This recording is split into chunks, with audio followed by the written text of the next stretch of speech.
Lleguéis allí tienes que decirle a qué hora quieres que vuelva a recogerte. Y sería mejor que no fuera muy tarde. Ya sabes que a ti no te gusta trasnochar. Cuando terminéis de tomar el té ya estarás cansadísima. Pero, papá, no querrás que me vaya antes de estar cansada, ¿no? Oh, claro está que no, pequeña mía. Pero te sentirás cansada enseguida. Habrá mucha gente que se pondrá a hablar a la vez.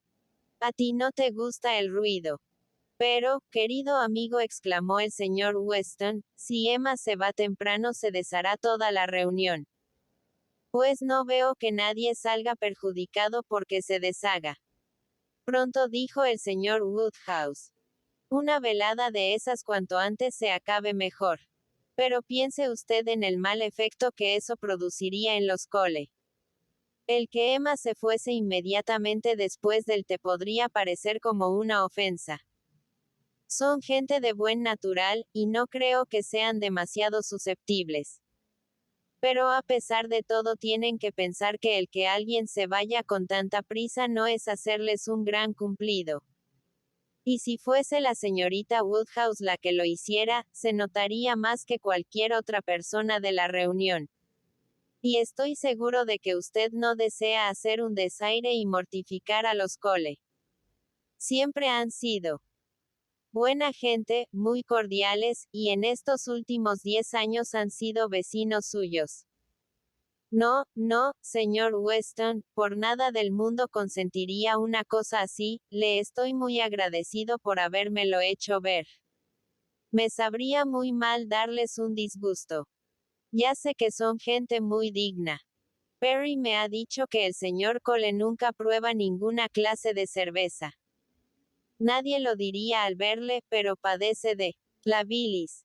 El señor Cole es muy bilioso. No, desde luego no puedo consentir que por mi culpa tenga un disgusto. Querida Emma, tenemos que tener en cuenta esto. Estoy decidido. Antes que correr el riesgo de ofender al señor y a la señora Cole es mejor que te quedes hasta un poco más tarde de lo que tú hubieras preferido.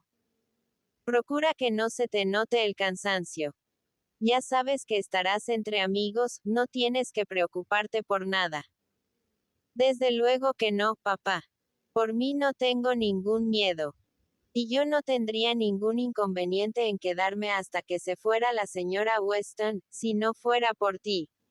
Lo único que me preocupa es el que me esperes durante demasiado tiempo. Ya sé que estarás muy a gusto con la señora Goddard. A ella le gusta jugar a los 112. Ya lo sabes. Pero cuando ella vuelva a su casa, tengo miedo de que te quedes levantado esperando. Dome, en vez de acostarte a la hora de siempre. Y solo de pensar en esto yo ya no puedo estar tranquila. Tienes que prometerme que no me esperarás.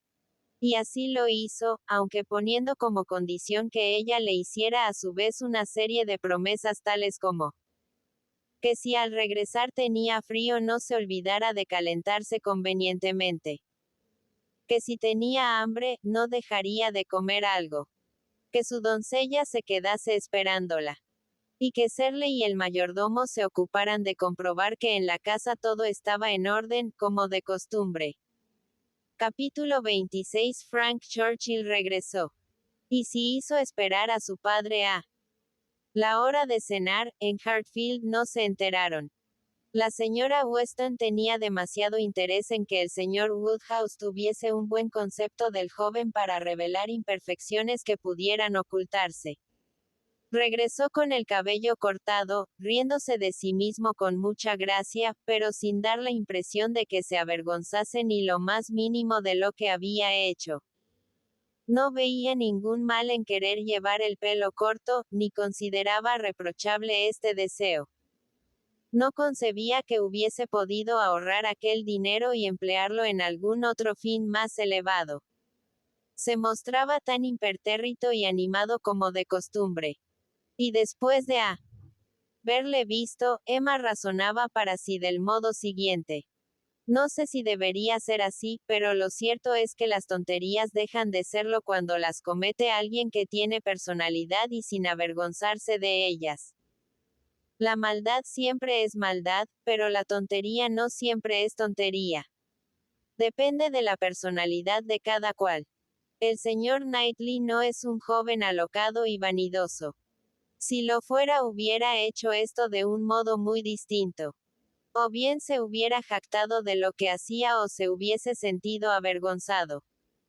Se hubiese tratado o de la ostentación de un petimetre o del temor de alguien demasiado débil para defender sus propias vanidades. No, estoy completamente. 12. El juego de los cientos, en inglés llamado piquet, o piquet, en su forma más britanizada es un juego de naipes para dos personas en el que intervienen 32 cartas. Resulta ganador el primero que consigue apuntarse 100 puntos. Segura de que no es ni un vanidoso ni un alocado. El martes le trajo la agradable perspectiva de volver a verle, y esta vez por más tiempo de lo que le había sido posible hasta entonces. De juzgarle por su actitud en general, y luego de deducir el significado que podía tener su actitud con respecto a ella. De adivinar cuando le sería necesario adoptar un aire de frialdad. Y de imaginarse cuáles serían los comentarios que harían los demás al verles juntos por primera vez. Se proponía pasar una magnífica velada, a pesar de que el escenario tuviese que ser la casa del señor Cole. Y aunque no pudiese olvidar que de los defectos del señor Elton, incluso en los tiempos en que gozaba de su favor, ninguno le había inquietado más que su propensión a cenar con el señor Cole. La comodidad de su padre quedaba ampliamente asegurada, ya que tanto la señora Bates como la señora Goddard podían ir a hacerle compañía. Y antes de salir de casa, su último y gustoso deber fue ir a despedirse cuando se hallaban de sobremesa. Y mientras su padre prorrumpía en entusiásticos comentarios sobre la belleza de su vestido, se esforzó por atender a las dos señoras lo mejor que pudo, sirviéndoles grandes trozos de pastel y vasos llenos de vino para compensar las posibles e involuntarias negativas que hubiera podido motivar durante la comida, el habitual interés que su padre sentía por la salud de sus invitadas. Les había hecho preparar una abundante cena. Pero tenía sus dudas de que su padre hubiera consentido a las dos señoras el disfrutarla. Cuando Emma llegó a la puerta de la casa del señor Cole, su coche iba precedido de otro. Y quedó muy complacida al ver que se trataba del señor Knightley. Porque el señor Knightley, que no tenía caballos y no disponía de mucho dinero sobrante, y sí en cambio de una salud a toda prueba, de gran vigor y de una inusitada independencia de criterio, era más que capaz, según la opinión de Emma, de presentarse por los sitios como le pluguiera, y de no utilizar su coche tan a menudo como correspondía al propietario de Donwell Abbey. Y entonces tuvo ocasión de manifestarle su aprobación más calurosa por haber ido en coche, ya que él se le acercó para ayudarla a bajar. Esto es presentarse como es debido, le dijo, como un caballero. Me alegro mucho de ver que ha cambiado de actitud. Él le dio las gracias, y comentó. Qué feliz casualidad haber llegado en el mismo momento. Porque por lo visto, si nos hubiéramos encontrado en el salón, no hubiera usted podido advertir si hoy me mostraba más caballero que de costumbre. Y no hubiera podido darse cuenta por mi aspecto o mis modales. Oh, no, estoy segura de que si me hubiese dado cuenta. Cuando la gente se presenta en un sitio de un modo que sabe que es inferior a lo que le corresponde por su posición, siempre tiene un aire de indiferencia afectada, o de desafío. Debe usted de creer que le sienta muy bien esta actitud, casi lo aseguraría, pero en usted es una especie de bravata que le da un aire de despreocupación artificial. En esos casos siempre que me encuentro con usted lo noto. Hoy en cambio no tiene que esforzarse. No tiene usted miedo de que le supongan avergonzado. No tiene que intentar parecer más alto que los demás. Hoy me sentiré muy a gusto entrando en el salón en su compañía. ¡Qué muchacha más desatinada! Fue su respuesta, pero sin mostrar la menor sombra de enojo. Emma tuvo motivos para dar tan satisfecha del resto de los invitados como del señor Knightley. Fue acogida con una cordial deferencia que no podía por menos de halagarla, y se le tuvieron todas las atenciones que podía desear. Cuando llegaron los Weston, las miradas más afectuosas y la mayor admiración fueron para ella, tanto por parte del marido como de la mujer. Su hijo la saludó con una jovial desenvoltura que parecía distinguirla de entre todas las demás, y al acercarse a la mesa se encontró con que el joven se sentaba a su lado. Y, por lo menos así lo creyó Emma firmemente, Frank Churchill no era ajeno a aquella coincidencia. La reunión era más bien numerosa, ya que se había invitado también a otra familia, una familia muy digna y a la que no podía hacerse ningún reproche, que vivía en el campo, y que los Cole tenían la suerte de contar entre sus amistades y los miembros varones de la familia del señor Cox, el abogado de Highbury. El elemento femenino de menos posición social, la señorita Bates, la señorita Fairfax y la señorita Smith, llegarían después de la cena. Pero ya durante esta, las damas eran lo suficientemente numerosas para que cualquier tema de conversación no tardara en generalizarse. Y mientras se hablaba de política y del señor Elton, Ma pudo dedicar toda su atención a las galanterías de su vecino de mesa. No obstante, al oír citar el nombre de Jane Fairfax se sintió obligada a prestar atención. La señora Cole parecía estar contando algo referente a ella que al parecer todos consideraban como muy interesante. Se puso a escuchar y se dio cuenta de que era algo digno de oírse. Su imaginación, tan desarrollada en ella, encontró allí una grata materia sobre la que actuar. La señora Cole estaba contando que había visitado a la señorita Bates y que, apenas entrar en la sala, se había quedado asombrada al verse delante de un piano. Un magnífico instrumento, muy elegante. Cuadrado, no demasiado grande, pero sí de unas dimensiones considerables. Y el meollo de la historia, el final de todo el diálogo que siguió a aquella sorpresa, y las preguntas, y la enhorabuena por parte de la visitante, y las explicaciones por parte de la señorita Bates, era que el piano lo habían mandado de la casa Broadwood el día anterior, con el gran asombro de ambas, tía y sobrina, ante aquel inesperado regalo. Que al principio, según había dicho la señorita Bates, la propia Jane tampoco sabía qué pensar de aquello, y tampoco tenía la menor idea de quién hubiera podido enviarlo. Pero que luego ambas se habían convencido plenamente de que el piano no podía tener más que un origen. Tenía que tratarse forzosamente de un obsequio del coronel Campbell. Era la única explicación posible, añadía la señora Cole, y a mí solo me sorprendió que hubieran tenido dudas acerca de esto. Pero parece ser que Jane acababa de tener carta suya, y no le decían ni una palabra del piano. Ella conoce mejor su manera de ser, pero yo no consideraría su silencio como un motivo para descartar la idea de que han sido los Campbell quienes le han hecho el regalo.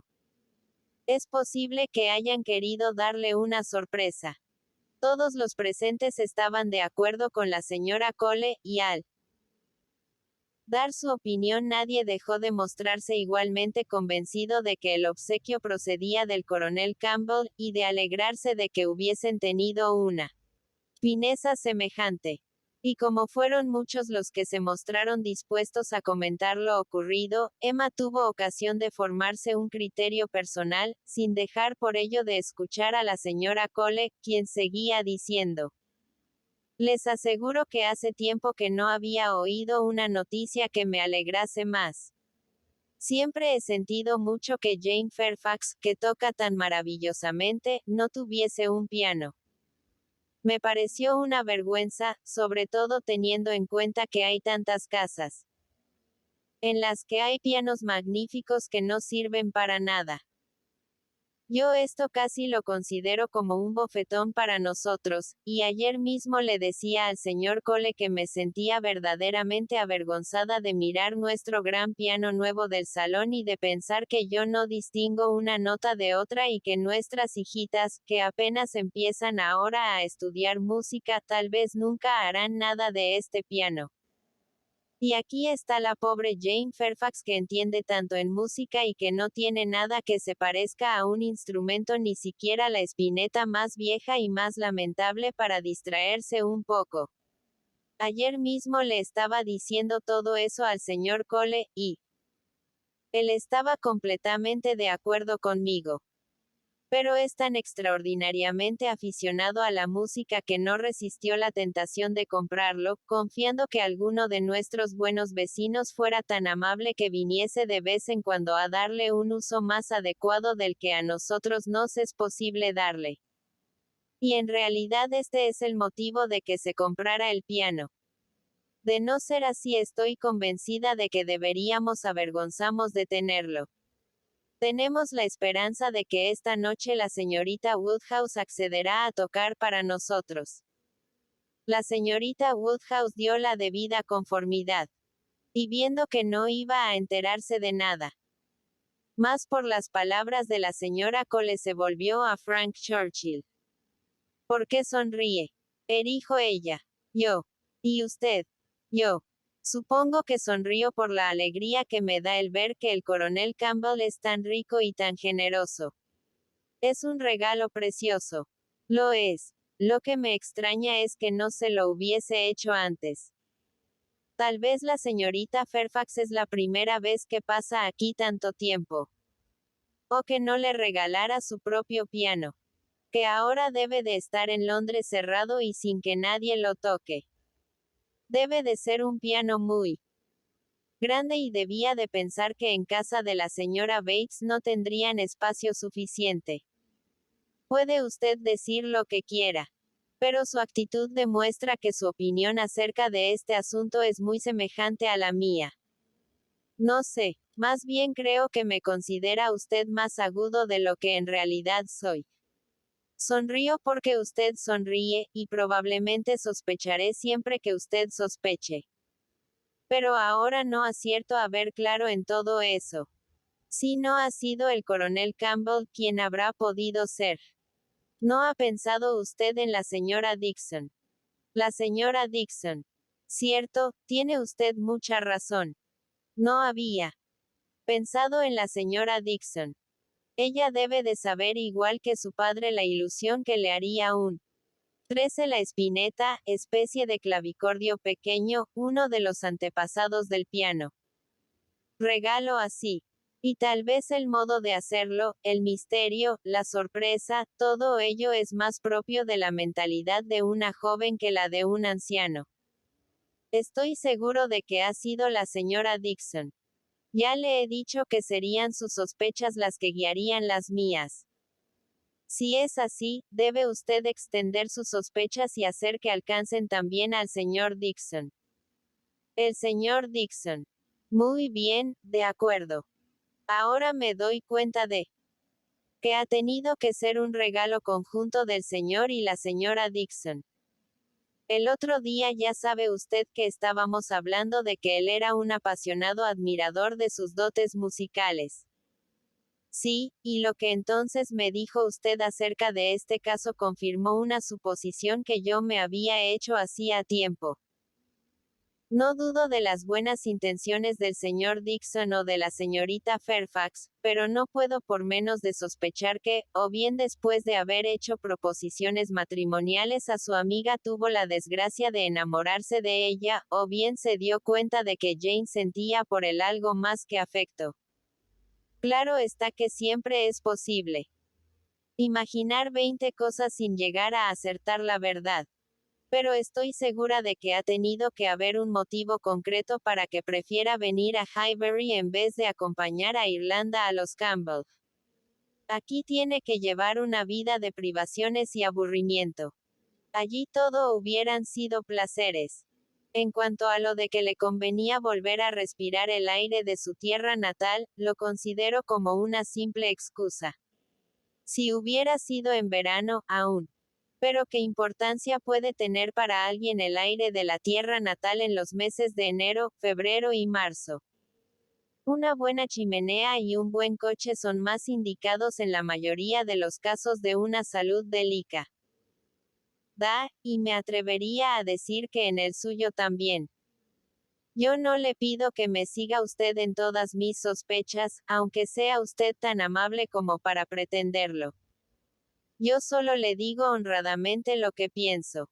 Y yo le doy mi palabra de que sus suposiciones me parecen muy probables.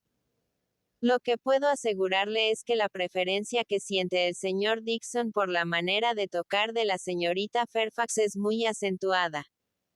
Y además él le salvó la vida. ¿Ha oído usted hablar alguna vez de eso? Un paseo en barca. No sé qué pasó, que ella estuvo a punto de caer al agua. Y él la sujetó a tiempo. Sí, ya lo sé. Yo estaba allí. Iba con ellos en la barca. De veras. Vaya. Pero por supuesto entonces usted no advirtió nada, porque al parecer eso no se le había ocurrido antes de ahora. Si yo hubiera estado allí no hubiera dejado de hacer algún descubrimiento. Estoy seguro de que los hubiera hecho. Pero yo, pobre de mí, solo vi el hecho que la señorita Fairfax estuvo a punto de caer al agua y de que el señor Dixon la sujetó a tiempo. Todo ocurrió en un momento y aunque la consiguiente sorpresa y el susto fueron muy grandes y duraron más tiempo, la verdad es que creo que pasó media hora antes de que uno de nosotros volviera a tranquilizarse. Fue una impresión demasiado general para que nos fijáramos en los matices de las reacciones. Sin embargo, eso no quiere decir que usted no hubiese podido descubrir algo más. La conversación se interrumpió en este punto. Se vieron obligados a compartir con los demás el tedio de una pausa demasiado larga entre plato y plato, y a intercambiar con los otros invitados las frases triviales y corteses de rigor.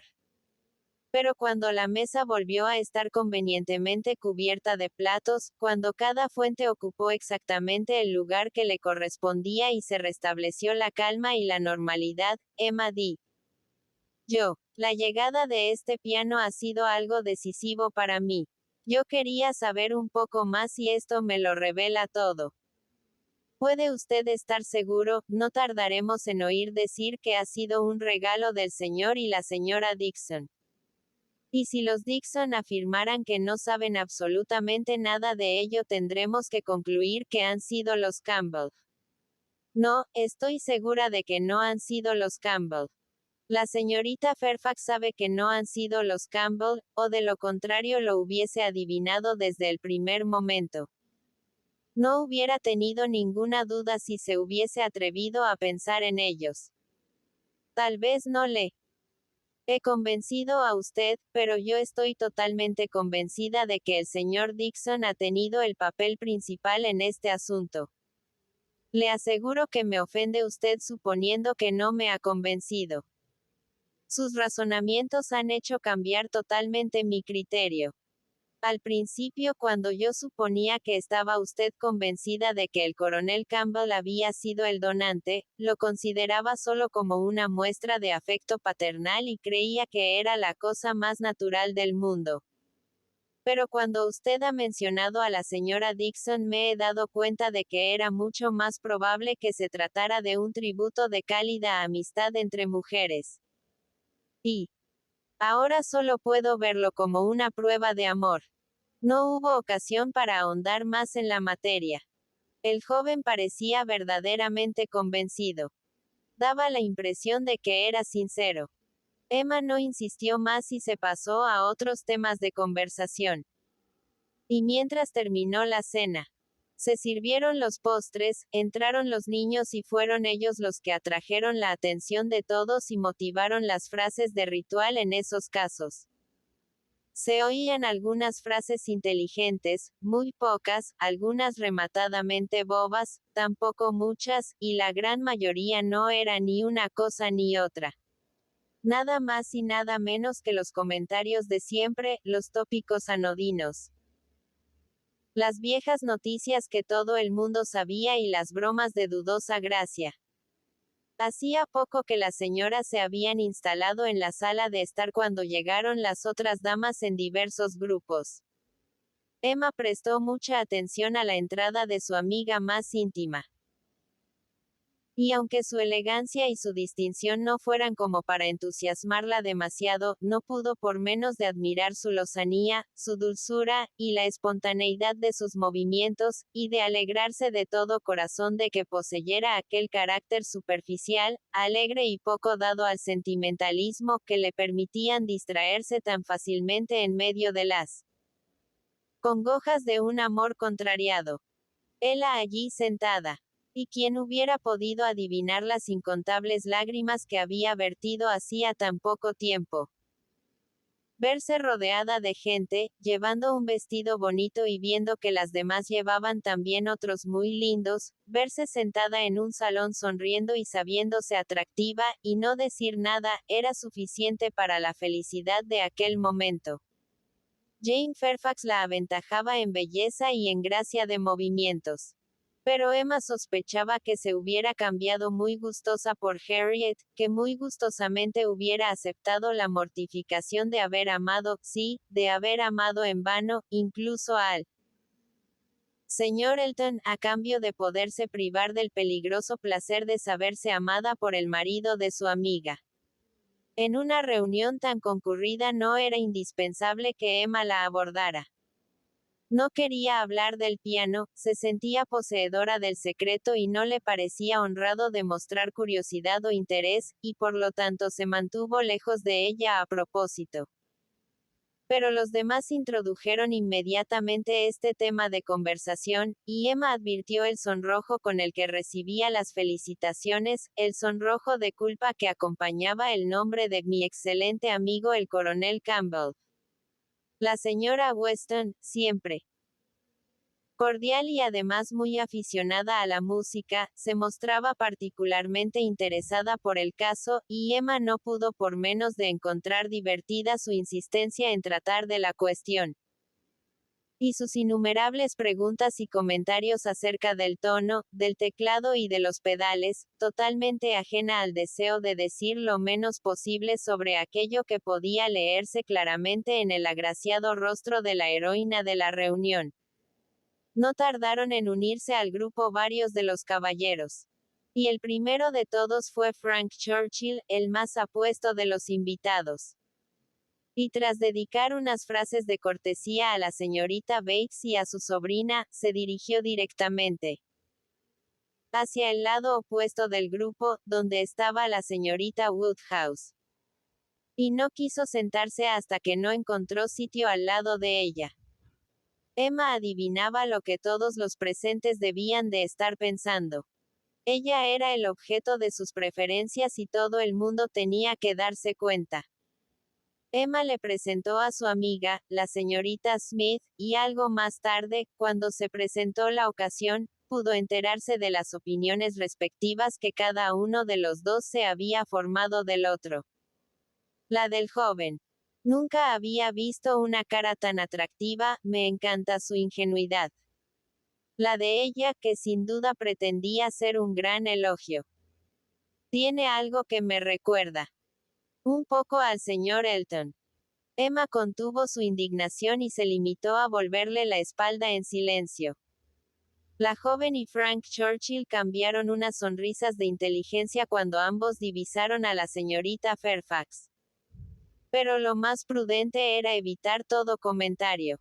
Él le dijo que había estado impaciente por salir del comedor, que no le gustaba prolongar la sobremesa, y que siempre era el primero en levantarse cuando podía hacerlo, que su padre, el señor Knightley, el señor Cox y el señor Cole se habían quedado allí discutiendo animadamente sobre asuntos de la parroquia, pero que, a pesar de todo, el rato Que había estado con ellos no se había aburrido, ya que había visto que en general eran personas distinguidas y de muy buen criterio.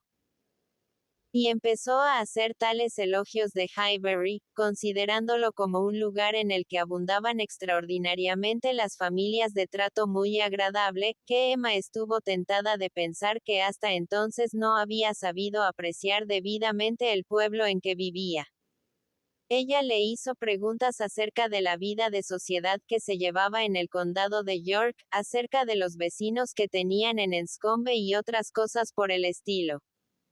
Y de sus respuestas dedujo que por lo que se refería a Enscombe, la vida social era muy limitada, que solo se trataban con unas pocas familias de gran posición, ninguna de las cuales vivía muy cerca de allí. Y que incluso cuando se había fijado una fecha y se había aceptado una invitación, no era demasiado raro que la señora Churchill, bien por falta de salud, bien por falta de humor, no se viera con ánimos para salir de su casa. Que tenían a gala no hacer visitas a nadie que no conocieran de tiempo atrás. Y que, aunque él tenía sus amistades particulares, se veía obligado a vencer una gran resistencia y a desplegar toda su habilidad para que, solo de vez en cuando, le permitieran efectuar visitas él solo o introducir en la casa por una noche a alguno de sus conocidos de todo lo que se propusiera con tal de disponer de tiempo. Emma se daba cuenta de que en Enscombe no se encontraba demasiado a gusto y que era natural que Highbury, mirado con buenos ojos, atrajera más a un joven que en su casa llevaba una vida mucho más retirada de lo que hubiera deseado. La influencia de que gozaba en Enscombe era más que evidente.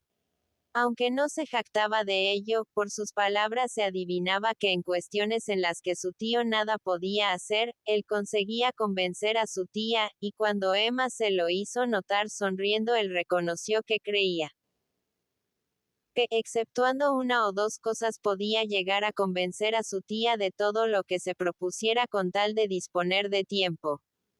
Y entonces mencionó una de esas cosas en las que su influencia era nula. Le hacía mucha ilusión salir al extranjero, y la verdad es que había insistido mucho para que le permitieran emprender algún viaje, pero su tía no quería ni oír hablar de ello.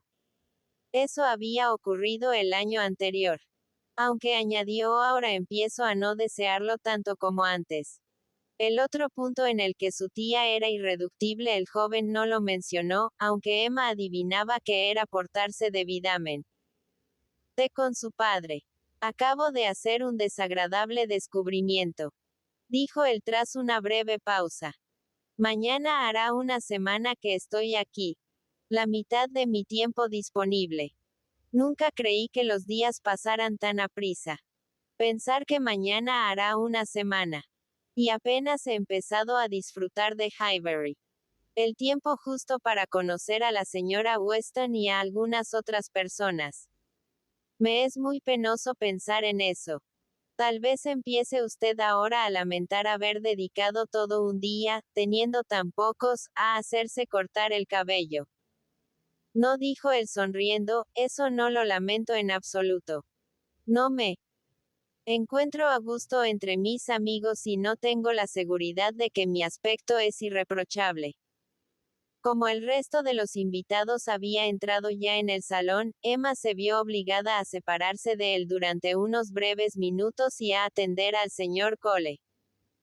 Cuando el señor Cole tuvo que separarse de ella y pudo volver a prestar atención al joven, vio que Frank Churchill estaba mirando fijamente a la señorita Fairfax, que se hallaba exactamente enfrente de él, en el lado opuesto de la estancia.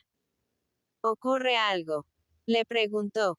Él se sobresaltó y contestó rápidamente. Gracias por llamarme la atención. Creo que lo que estaba haciendo no era muy cortés. Pero es que la señorita Fairfax se ha peinado de un modo tan extraño, que no puedo apartar los ojos de ella. En mi vida había visto algo tan exagerado. Esos rizos. Esa fantasía tiene que habérsele ocurrido a ella. No veo que nadie más lleve un peinado semejante. Tengo que ir a preguntarle si es una moda irlandesa. ¿Qué hago? Sí, iré a preguntárselo. Fíjese usted cómo reacciona. A ver si se ruboriza. El joven se dirigió inmediatamente hacia ella. Y Emma no tardó en verle de pie delante de la señorita Fairfax y hablándole. P. Por lo que respecta a su reacción, Emma no pudo apreciar absolutamente nada, porque sin querer Frank Churchill se había colocado entre las dos, exactamente enfrente de la señorita Fairfax. Antes de que él volviera a su silla, la señora Weston reclamó su atención. Una reunión con tanta gente es deliciosa, dijo. Una puede acercarse a todo el mundo y hablar de todo con todos. Mi querida Emma, hace rato que estoy deseando hablar contigo. He estado enterándome de una serie de cosas y haciendo planes, igual que tú, y tengo que hablar contigo ahora que las ideas aún están frescas en la cabeza. Ya sabes. ¿Cómo han venido la señorita Bates y su sobrina? ¿Que cómo han venido? Supongo que las invitaron, ¿no? Oh, claro que sí. Quiero decir de qué modo han venido. ¿Quién las ha traído? Pues supongo que han venido a pie. ¿De qué otro modo iban a venir? Cierto. Pero, verás, hace un rato se me ha ocurrido que podría ser peligroso que Jane Fairfax volviera andando a su casa a una hora ya tan avanzada y con lo frías que son ahora las noches. Y mientras la contemplaba, aunque la verdad es que nunca la había encontrado con un aspecto más saludable, me di cuenta de que estaba un poco acalorada y que por lo tanto era mucho más fácil que al salir de aquí se resfriase. Pobre muchacha. No podía soportar la idea de que se expusiera de este modo. De modo que, apenas entró el señor Weston en el salón, cuando pude hablar con él a solas le propuse que la acompañáramos en nuestro coche. Ya puedes suponer, que inmediatamente estuvo dispuesto a complacerme. Y contando con su aprobación, entonces me dirigí a la señorita Bates para tranquilizarla y decirle que el coche estaría a su disposición antes de que nos llevara a nosotros a casa. Porque yo creía que al decirle eso le quitaría un peso de encima. Vaya por Dios. Desde luego te aseguro que se mostró muy agradecida, ya sabes, nadie puede considerarse tan afortunada como yo, pero después de darnos las gracias no sé cuántas veces, me dijo que no había motivo de que nos tomáramos ninguna molestia porque habían venido en el coche del señor Knightley, y el mismo coche volvería a dejarlas en su casa. Yo no podía quedarme más sorprendida. Y muy contenta, desde luego. Pero realmente pasmada. Eso es una atención amabilísima. Y además una atención meditada de antemano. Algo que se les hubiera ocurrido a muy pocos hombres. Y después de todo, conociendo su manera de ser, estoy casi segura que fue tan solo para llevarlas a ellas que se decidió a sacar su coche. Me sospecho que para él solo no se hubiera molestado en buscar un par de caballos, y que si lo hizo fue exclusivamente para poder hacerles este favor. Es muy probable, dijo Emma, eso es lo más probable de todo. No conozco a nadie más propenso que el señor Knightley a hacer ese tipo de cosas. A hacer cualquier cosa que sea realmente amable, útil, bien intencionada y caritativa. No es un hombre galante, pero sí de muy buenos sentimientos, muy humano. Debe de haber tenido en cuenta la delicada salud de Jane Fairfax, y ha debido de creerlo un caso de humanidad. No hay nadie como el señor Knightley para hacer una obra de caridad con menos ostentación. Yo ya sabía que hoy había venido con caballos. Porque nos encontramos al llegar. Y yo me reí de él por este motivo, pero no dejó escapar ni una palabra acerca de todo eso.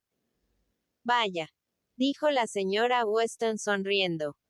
Veo que en este caso le concedes una bondad más desinteresada que yo, porque mientras la señorita Bates me estaba hablando empecé a concebir una sospecha, y aún no he logrado desecharla. Cuanto más pienso en ello, más probabilidades le veo.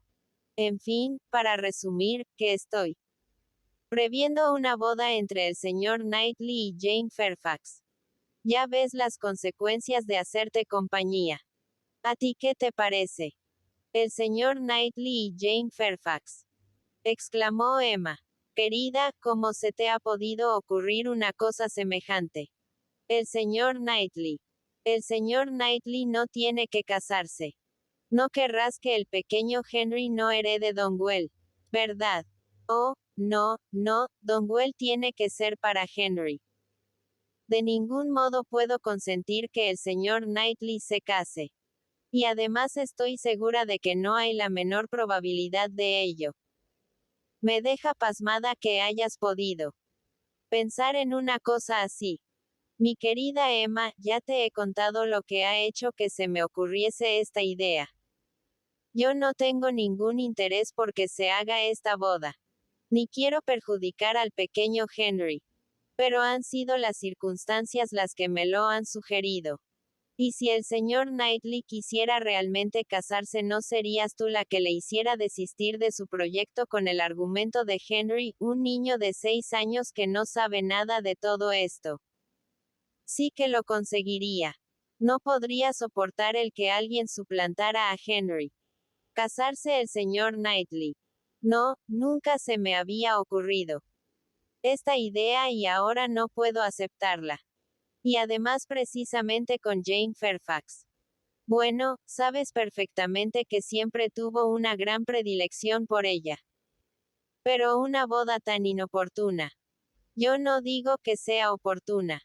Solo digo que es probable. Yo no veo que sea nada probable, a no ser que tengas mejores argumentos que los que me has contado. Su bondad, sus buenos sentimientos, como ya te he dicho, bastan para explicar perfectamente lo de los caballos. Ya sabes que siente un gran afecto por las Bates, independientemente de Jane Fairfax. Y siempre está dispuesto a hacerles un favor. Querida, no te metas ahora a casamentera. Lo haces muy mal. Jane Fairfax, la dueña de Donwell Abbey. Oh, no, no. No quiero ni imaginármelo. Por el propio bien del señor Knightley no quisiera verle cometer una locura así.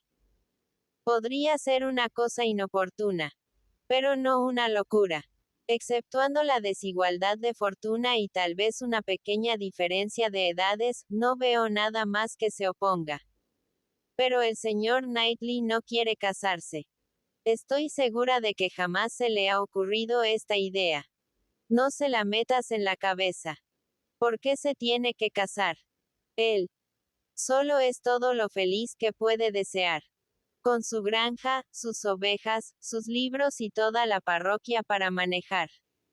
Y quiere muchísimo a los hijos de su hermano.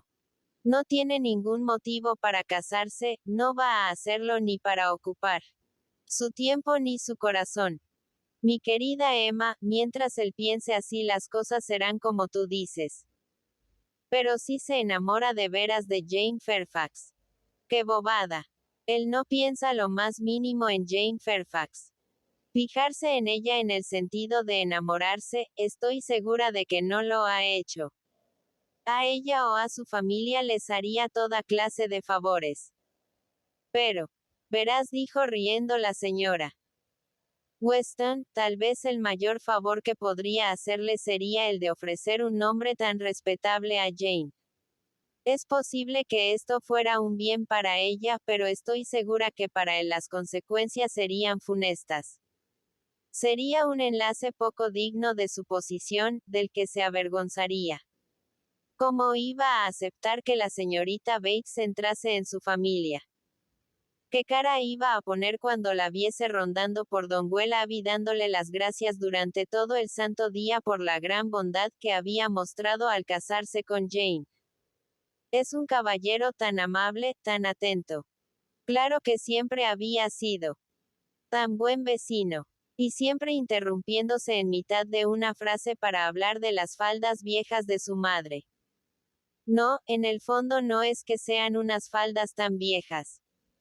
porque todavía podrían durar mucho tiempo y la verdad es que ya puede estar contenta de que sus faldas sean todas de un género tan resistente. Emma, por Dios, no la imites escarneciéndola.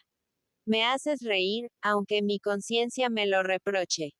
Y por mi parte tengo que decirte que no creo que la señorita Bates causara muchas molestias al señor Knightley. Las cosas pequeñas no le irritan. Desde luego ella no para de hablar. Y para decir algo no tendría otro remedio que hablar en voz más alta y ahogar la suya. Pero la cuestión no está en si este sería un enlace poco digno de él, sino en si el señor Knightley lo desea. Y a mí me parece que así es. Yo le he oído hablar, y supongo que tú también, haciendo los mayores elogios de Jane Fairfax. El interés que se toma por ella. Lo que se preocupa por su salud. Lo que lamenta que no tenga perspectivas más halagüeñas. Le he oído hablar con tanto apasionamiento acerca de todo eso. Es un admirador tan entusiasta de su habilidad como pianista y de su voz. Le he oído decir que se pasaría la vida escuchándola. Oh, y aún se me olvidaba una idea que se me ha ocurrido. Ese piano que le ha regalado a alguien. Aunque todos nosotros estemos tan convencidos de que haya sido un obsequio de los Campbell, no puede habérselo mandado el señor Knightley. No puedo por menos de sospecharlo. Me parece que es la persona más apropiada para hacer una cosa así incluso sin estar enamorado. Entonces este no es un argumento que pruebe que esté enamorado. Pero no me parece que sea una cosa propia de él. El señor Knightley no hace nada de un modo misterioso. Yo le he oído lamentarse muchas veces de que Jane no tuviese piano. Muchas más veces de lo que hubiera supuesto que una circunstancia como esta, si todo hubiera sido completamente normal, le hubiese preocupado. Bien, de acuerdo. Pero si hubiera querido regalar un piano se lo hubiese dicho. Mi querida Emma, ha podido tener ciertos escrúpulos de delicadeza. He observado una cosa en el que me ha llamado mucho la atención. Estoy segura de que cuando la señora Cole nos lo contó todo durante la cena su silencio era muy significativo. Querida, cuando te empeñas en una cosa no hay quien te haga cambiar de opinión. Y conste que eso es algo que hace mucho tiempo que vienes reprochándome. Yo no veo que nada demuestre este enamoramiento del que hablas. De lo del piano no creo nada. Y necesitaría tener pruebas evidentes para convencerme de que el señor Knightley ha pensado alguna vez en casarse con Jane Fairfax. Siguieron discutiendo la cuestión en términos parecidos durante un rato más, y era Emma la que parecía ir ganando terreno respecto a la opinión de su amiga. Porque de las dos la señora Weston era la que estaba más acostumbrada a ceder. Hasta que un pequeño revuelo en el salón les indicó que el té había terminado y que se estaba disponiendo el piano. Inmediatamente el señor Cole se les acercó para rogar a la señorita Woodhouse que les hiciese el honor de tocar alguna pieza. Frank Churchill, a quien ella había perdido de vista en el arrebato de su discusión con la señora Weston, excepto para advertir que se había sentado al lado de la señorita Fairfax, llegó tras el señor Cole para terminar de convencerla con sus insistentes súplicas. Y como en todos los aspectos, le correspondía a Emma ser la primera, no tuvo inconveniente en dar su conformidad. La joven conocía demasiado bien sus propias limitaciones como para atreverse a tocar algo que no se supiera capaz de ejecutar con cierta brillantez. No le faltaban ni gusto ni talento para la música, sobre todo en las composiciones de poco empeño que suelen interpretarse en esos casos, y se acompañaba bien con su propia voz. Pero esta vez tuvo la agradable sorpresa de oír que una segunda voz acompañaba su canción. La de Frank Churchill, no muy vigorosa, pero bien entonada. Al terminar la canción, Emma se disculpó como era de rigor, y se sucedieron los cumplidos de costumbre. El joven, por su parte, fue acusado de tener una voz muy bonita y un perfecto conocimiento de la música, lo cual él negó como era de esperar, afirmando que era totalmente profano en la materia y dando toda clase de seguridades de que no tenía nada de voz. Ambos volvieron a cantar juntos una nueva canción. Y luego Emma tuvo que ceder su lugar a la señorita Fairfax, cuya interpretación, tanto desde el punto de vista vocal como instrumental, Emma no pudo por menos de reconocer en su fuero interno que era infinitamente superior a la suya. Presa de sentimientos contradictorios, Emma fue a sentarse a cierta distancia de los invitados que formaban corro en torno al piano para escuchar mejor. Frank Churchill cantó de nuevo. Al parecer ambos habían cantado juntos una o dos veces en Weymouth. Pero el hecho de ver que el señor Knightley figuraba entre los oyentes más atentos, no tardó en distraer la atención de Emma. Y empezó a reflexionar sobre las sospechas de la señora Weston, y las bien entonadas voces de los dos cantores solo interrumpían momentáneamente sus meditaciones.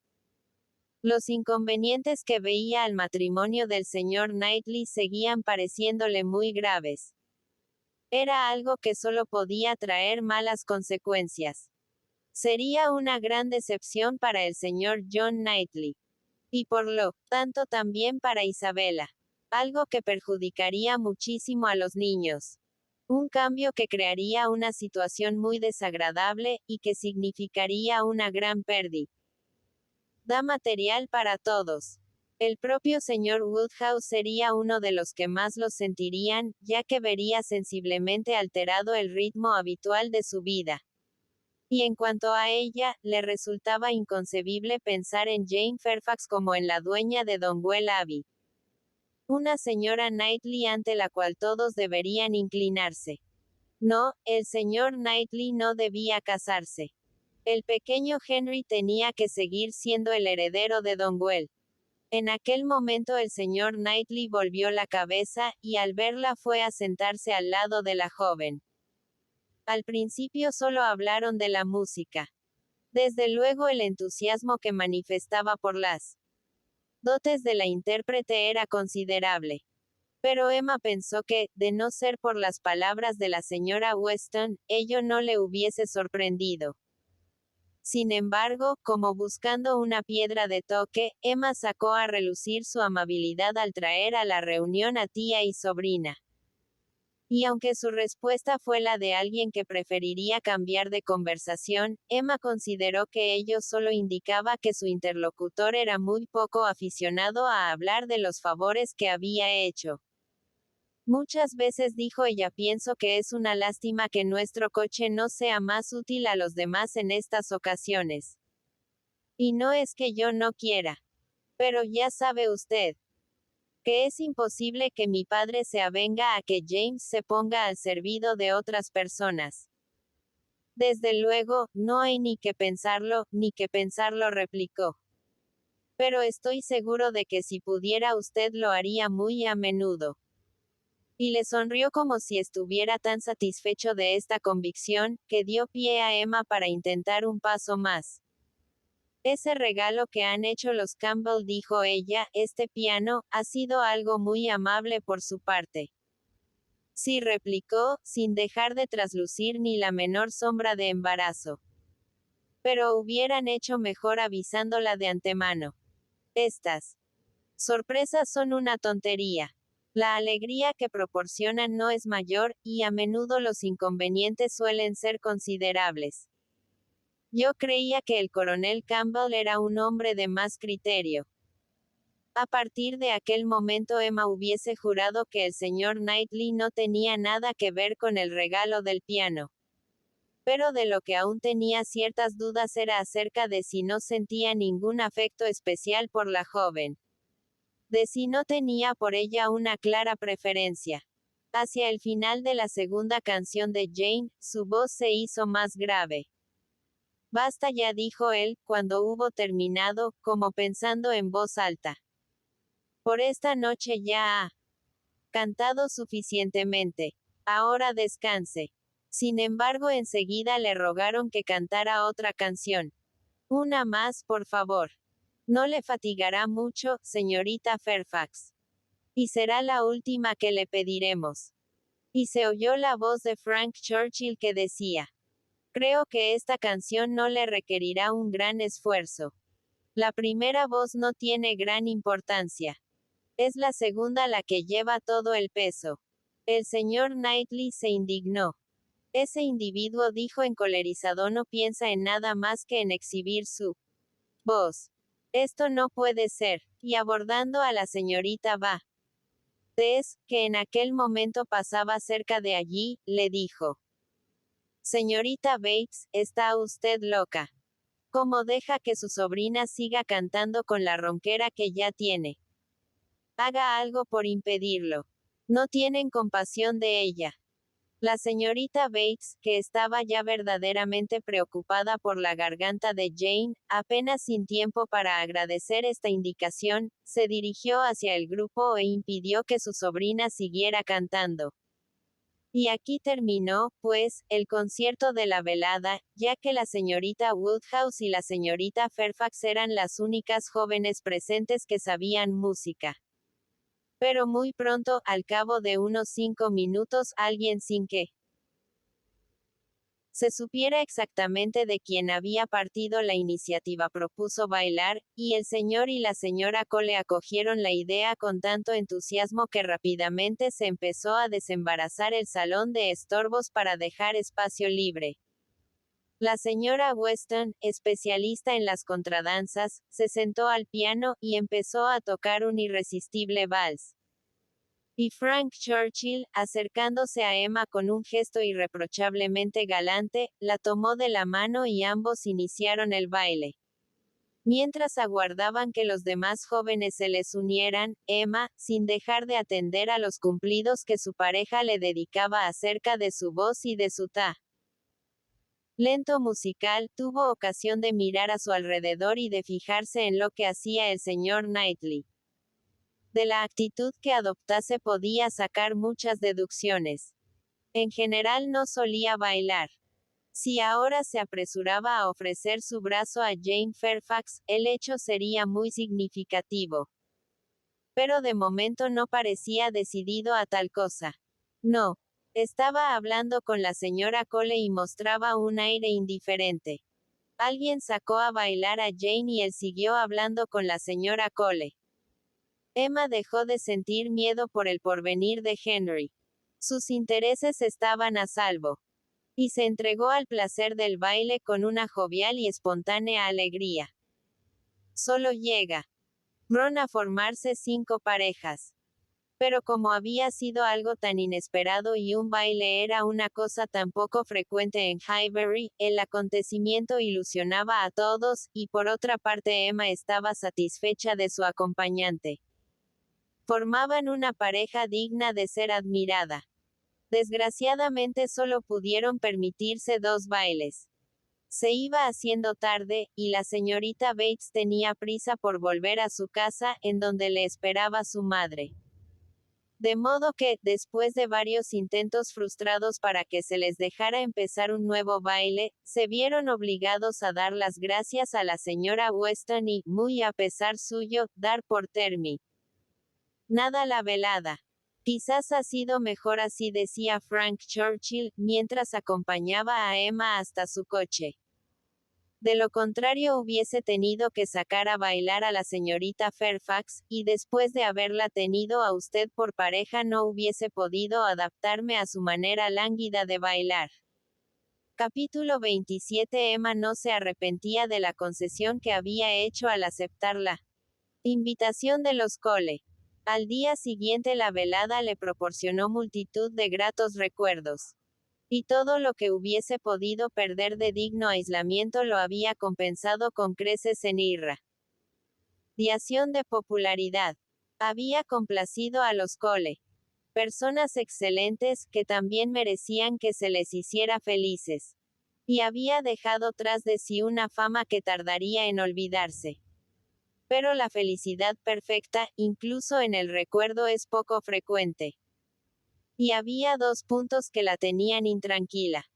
No estaba segura de no haber infringido el deber de lealtad que toda mujer siente por las otras, haber revelado sus sospechas acerca de los sentimientos de Jane Fairfax a Frank Churchill. Era algo difícil de excusar. Pero su convicción era tan fuerte que no había podido contenerse, y el que él estuviera de acuerdo en todo lo que Ma le dijo había sido un homenaje tal a su penetración que le hacía difícil persuadirse a sí misma por completo de que hubiera sido mejor callarse lo que pensaba. El segundo motivo de inquietud se refería también a Jane Fairfax. Y aquí sí que no cabía ninguna duda. A Emma le dolía de un modo clarísimo e inequívoco su inferioridad en la interpretación y en el canto. Lo que más lamentaba era la pereza de su niñez. Y se sentó al piano y estuvo haciendo prácticas durante 1 hora y media. Le interrumpió la llegada de Harriet. Y si el elogio de Harriet hubiese podido satisfacerla, no hubiese tardado mucho en Conso.